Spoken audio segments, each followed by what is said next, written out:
Hello and welcome back to another episode of KSP POV, where we play Kerbal Space Program in first person.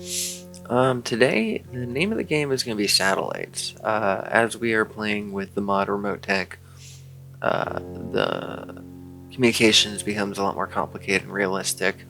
We have to have line of sight for all of our satellites, otherwise we won't get signal. So today, so in order to send up probes anywhere to the Mun or whatever, we're going to need to be able to control them. So we're going to need signal sent from the KSC. So it's a bit of a necessity to have a satellite system, and pretty early on. So, and since it is early on, we're going to be making a very crude, simplistic satellite system. But this was the one that we used in the last episode, the Ravencom V1, and it wasn't able to make it to orbit. So we're just going to go ahead and throw on an extra set of boosters here with the fuel ducts going into the side boosters, and with those fuel ducts going into the main booster. So that's called asparagus staging, and it's going to be quite useful today.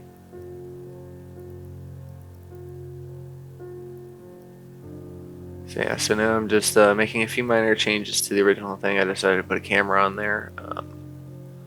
It doesn't end up being very useful because there's not enough light to really see a lot. But it's always nice to have the option to have an external camera to look at the craft. Alright, so now what I'm doing is I want to time warp until our satellites are in a decent position, so that way if we do lose connection, like if we go too far over the horizon and we can no longer see the KSC, hopefully that satellite will be there to send the relay. So that's why I just fast traveled to make sure that it was above the right height. Or the right angle, I should say.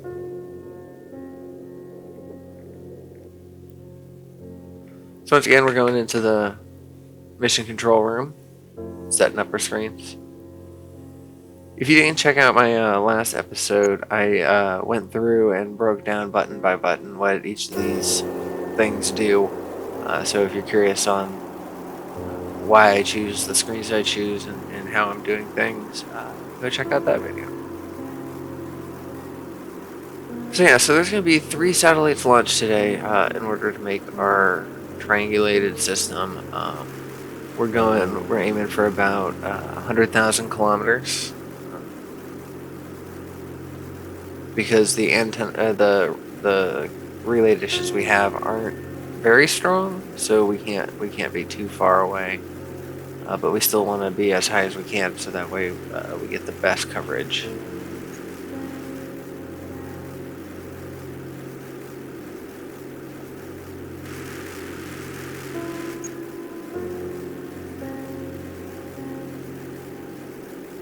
Yeah, so happy now that we have kind of access to better quality parts and things, higher part counts and everything. It's been a while since we've lost control of our rocket and flipped over.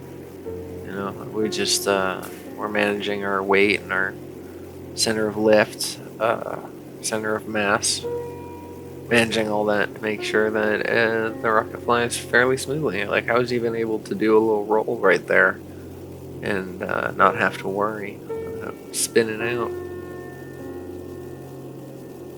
It's nice. It's a good feeling. That's why I really enjoy career mode out of all of them, is because you really have to strive to make things easier and better, and then once you do, it's super gratifying. You know. I wouldn't mind science mode if the vehicle if all the buildings weren't completely upgraded to their max, and if Kerbals weren't 5-star pilots and scientists and all that from the get-go, because I like my Kerbals leveling up. I like them earning experience out in the field. You know, I like not having patch conics right in the beginning and having to kind of like fly by the seat of your pants, and then eventually you upgrade the buildings, and then you get the maneuver nodes, and then by that time you're so thankful to have the maneuver nodes. It really really makes them feel worth it.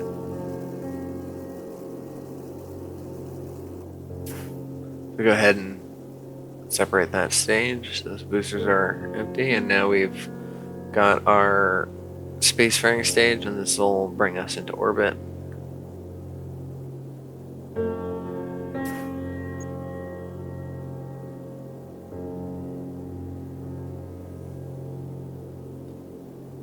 The Unseppable Raven. I'm not sure why they named it that. I mean, I'm not sure. I liked it because it had the word Raven in it, but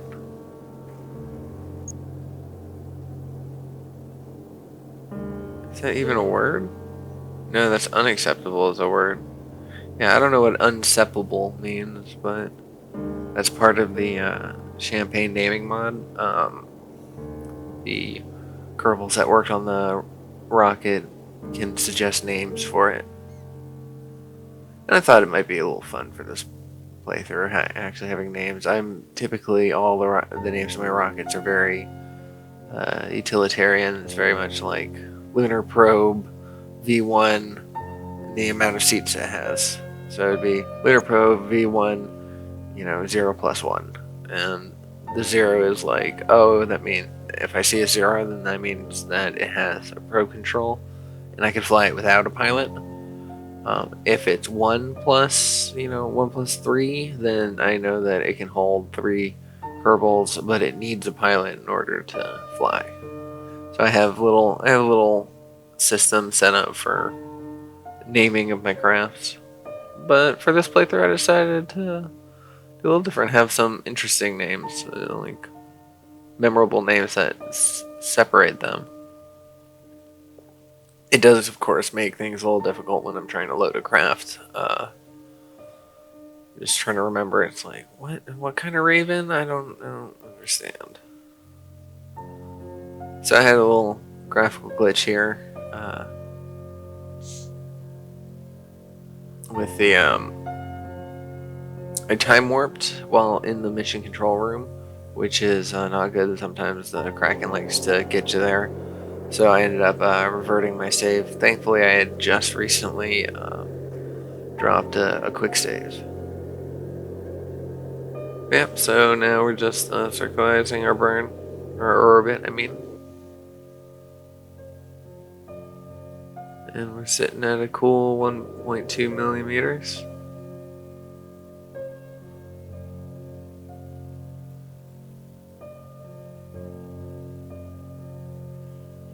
And we're just going to adjust it to bring it into where we want it.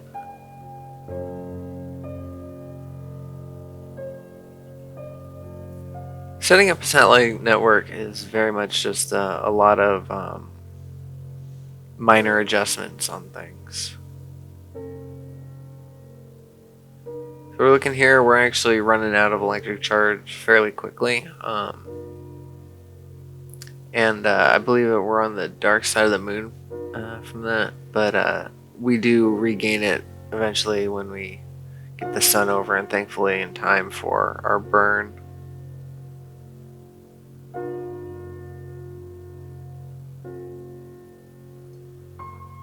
And you can see those lines radiating out from the vessel are the communication range that it has and the directionality that it's going. So it's pointing out to both Midmas and the moon, the Mun. And you can see here I actually have a connection, because even though we're on the opposite side of the planet, we have we've got a satellite rotating equatorial and one rotating a polar orbit, and so it was relaying from both of those to the satellite that we're controlling right now. And another thing about remote tech is the reason why it has this flight computer and why this flight computer is so handy is because right now we have no connection to the KSP. We have no way of controlling this probe at all. So it would be dead in the water. But because we already, back when we did have signal, we programmed in the maneuver, the probe knows to do it automatically. So we'll still be able to circularize our burn from the other side of the planet. And then when we get back into control of the craft, we can then go and plot in any other more maneuvers we want to do. And then just plug it into the flight computer, and if we don't end up having signal at the time, it won't matter that much. It will matter if we need to do any kind of staging or any kind of other controls, because we won't be able to send those out, those signal. And we're only in low Kerbin orbit, so we don't have to really deal with this, but eventually once we start going to outer planets, we're going to be dealing with a signal delay, which means that if I want to stage, I'm going to press the space bar, and there's going to be a certain amount of time before that signal actually reaches our craft. So it may not seem like a big thing, but when you take into consideration landing on the surface of something, if it takes us, 3 seconds, let's just say it takes us 3 seconds to send a signal out, and I have to do a suicide burn, within the last, let's say 5 seconds of the descent, then I'm going to need to calculate, the time difference and set a delay to the signal, rather than if I were to just burn straight at the 5-second mark, then it would take that 3-second delay. So I would actually be burning at the 2-second mark, and I would be going too fast, and then I would crash. So that is something that we're going to have to deal with down the road. But again, that's, the farther out from Kerbin, the longer you have to deal with that. And again, why the flight computer is good is you can program in that delay to do certain stuff, do science, do maneuvers, do staging and all that. But it takes a lot of foresight and planning. Alright, so separated the first set of side boosters. And this is just, the unseparable Raven 3, because we've already gotten 2 out there. This is just another one of the equatorial satellites that are going to be in this system. And these kind of episodes aren't the most interesting. It's just a lot of repetition, just a lot of sending up the same craft over and over, and just putting it into place, and just making sure that it can connect with the other satellites and with the KSP. And so it's not the most interesting episode for that, I apologize, but it is a necessary evil for remote tech. You have to take some time to create this if you want to do any other kind of probe things. And since we're playing with the probe before crewed mission mod, we're going to need to do it sooner rather than later, because we won't be able to send a signal out to a probe that flies by the mod, and we certainly won't be able to land it on the mod. There we go, there's the next separation. It's going to be pretty much a standard textbook ascent with this one as well.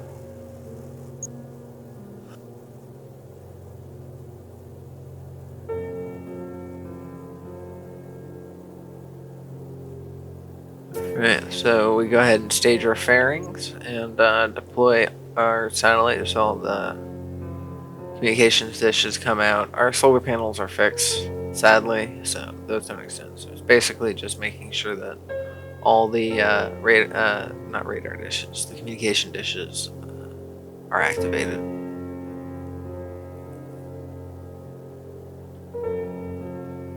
I'm just bringing my apoapsis up to the right height, or altitude, I should say.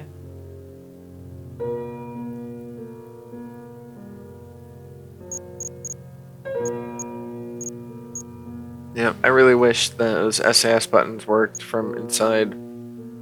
It's a bit immersion breaking having to go into the external view to click on the maneuver node that you want to use Thankfully, in the Mach 1 command pod and some of the other command pods, they do work. So it's just here that you have to deal with that.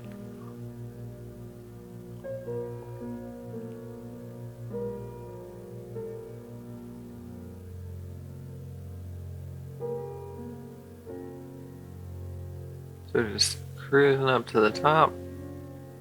And we're actually very close to our other satellite. Unfortunately, I was hoping that we could start off and still have some distance so we wouldn't have to do as many maneuvers, but that is not the case. I did not plan that out because I didn't adjust any kind of time warp beforehand. I just kind of went with it. So I could have prepared for that, but it doesn't matter.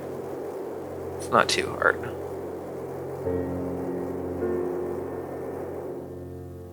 So I went ahead and circularized my orbit, but I really should have left some of it down. So I think I end up doing that very soon anyways.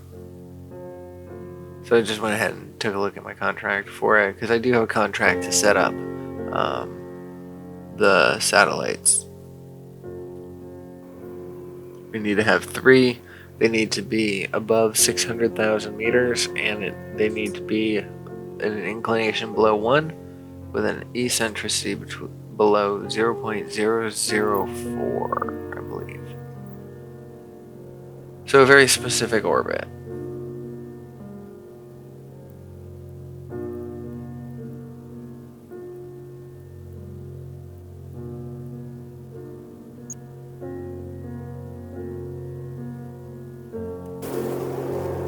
Once again, just another textbook takeoff. Sending out the 3rd and final satellite in the group.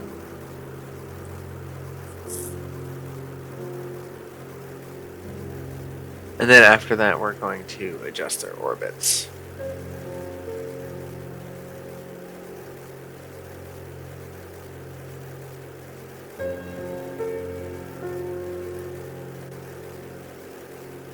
We go ahead and start our gravity turn, ever so slightly. I'm still in the stage though. While I am stable and all, I still am in the stage where I can't make too dramatic of a gravity turn too quickly, because the aeroforce will definitely push my rocket around and we will lose control. So I only go to that first little marker, and then just kind of hold it there until I get the altitude I want, and then I go and circularize.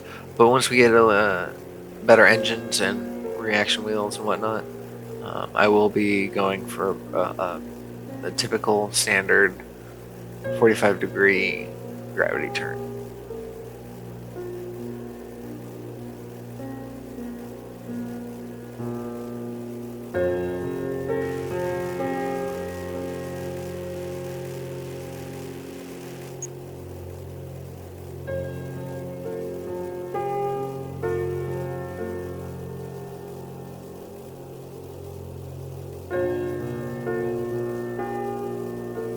So just watching everything. It's a pretty nice mod. I've been enjoying this a lot. Can get a little tedious sometimes just looking at numbers, but it still is very cool when you're looking at numbers and still managing to do everything that you would be able to do playing normally.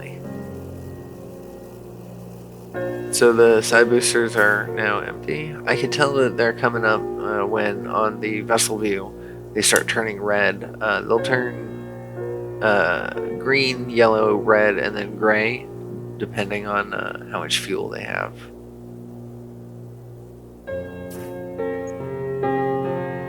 So stage the fairing, deploy the satellite.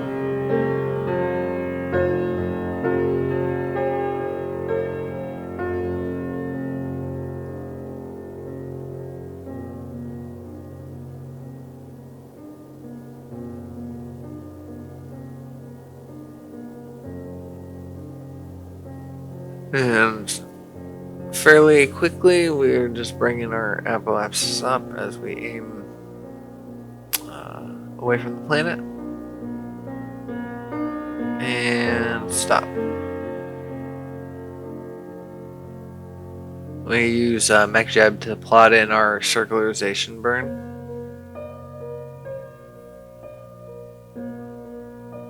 And sadly, I've been having some glitches with the raster prop mounter, and I don't have the information for the time to the node or any of the maneuver stuff. Normally I like to do that here, just using the screen, being able to pay attention to it, but it's giving me the NAN, which means that it's not working.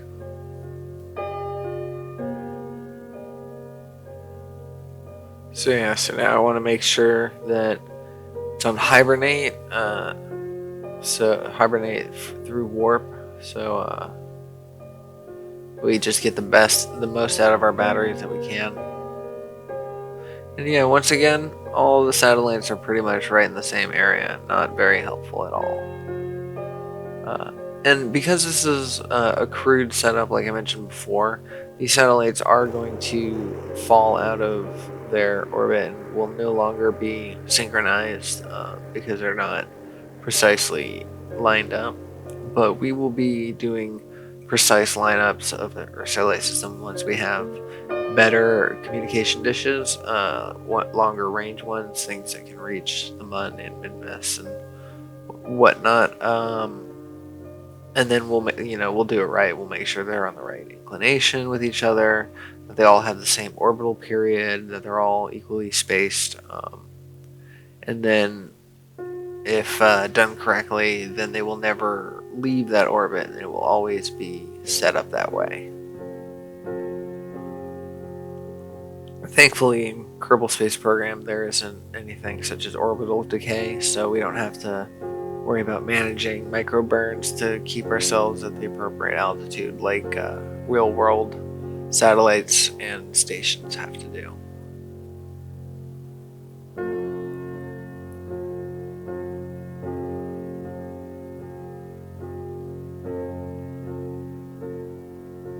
So right now I'm getting ready to line up one of our satellites. You can see that there's a straight across connection with two of them. I think I want to try to plot this one in and then just move the third one into the correct place.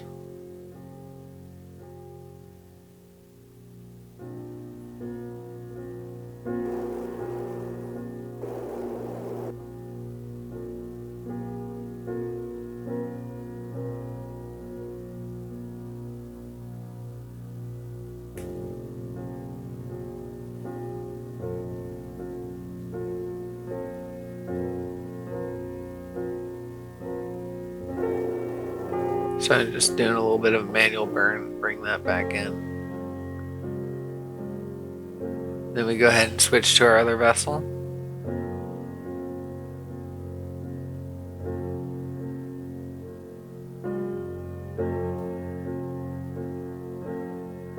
I just plot in the maneuver to bring the periapsis down a little bit, so that way we can speed up.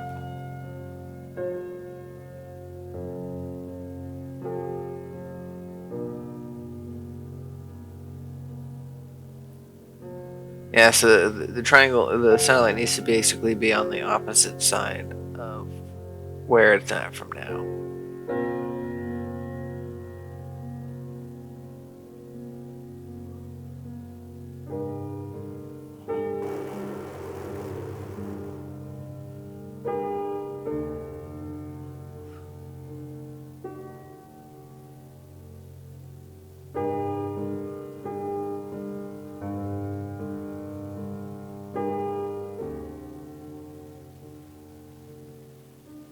Gotta be careful with time warp. You could go past a good spot, because I think that's what just happened with me.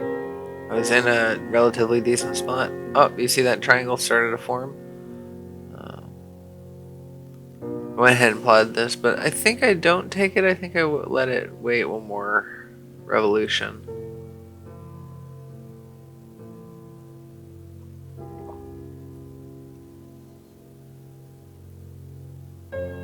Maybe I do.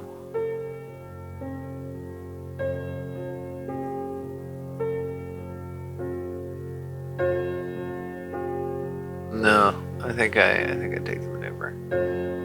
It's not exactly a good triangle. I can see that from right here.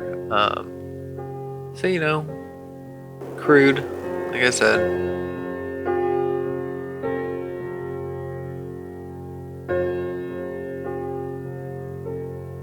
All right, so now that we've got them all relatively equal distance, it's going to be a matter of getting them to the right inclination and eccentricity. Inclination is the angle of which your orbit's at in comparison to the equator of whatever planet you're on, or based on the relative plane of orbit of another object in space, either an asteroid or another vessel. You know, even space debris. So I'm going to go ahead and rename it the same thing, but I'm adding on K2 because this is the number 2 satellite. So that way I know that it's when going through the list, I can just easily see that it's a Kerbin satellite and it's the number 2 version. Not version, but the number 2, the secondary satellite.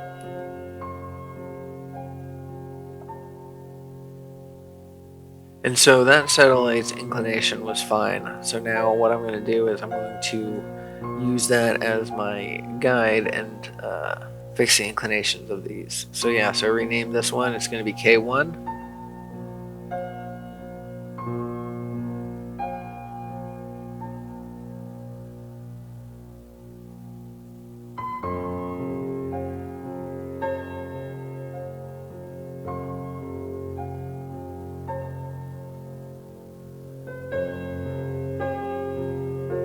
Excuse me, I think the K1 was the one that was on the correct orientation. So we're making the K2 fit that.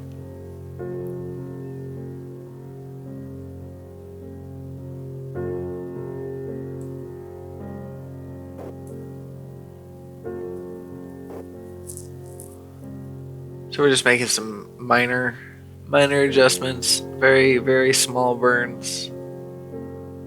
We're keeping an eye on our relative inclination, and eventually we'll be keeping an eye on our orbital period. The Flight Engineer Redux is a priceless mod, in my opinion. It gives you all the information you need in a very compact and easy to read way. It gives you not just your orbit information, your rendezvous, but you also get landing, and you know all the things you see there. Those all have different information that will help you understand the best course of action.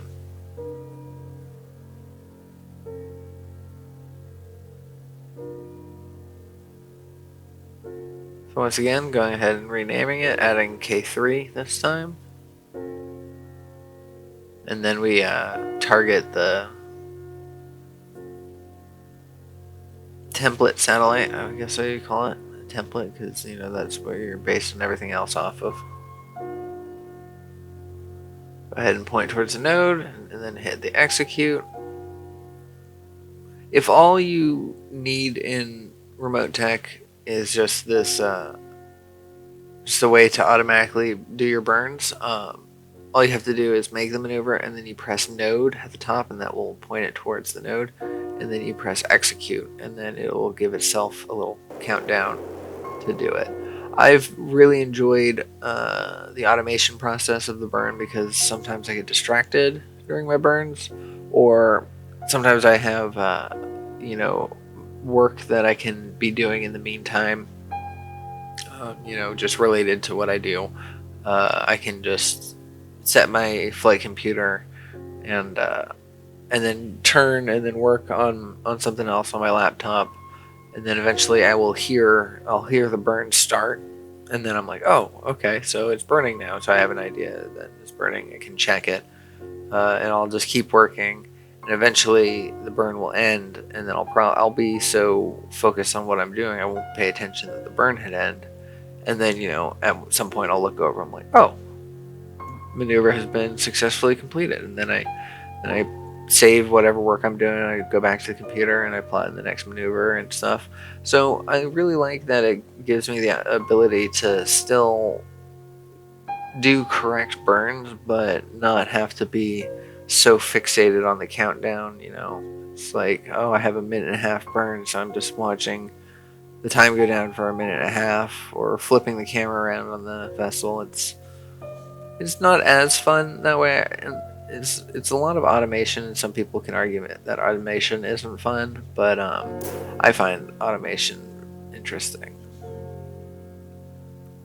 So yeah, so we went ahead and ditched that lower stage because it was actually making maneuvering a little bit difficult, and it didn't have a lot of fuel in it anyways.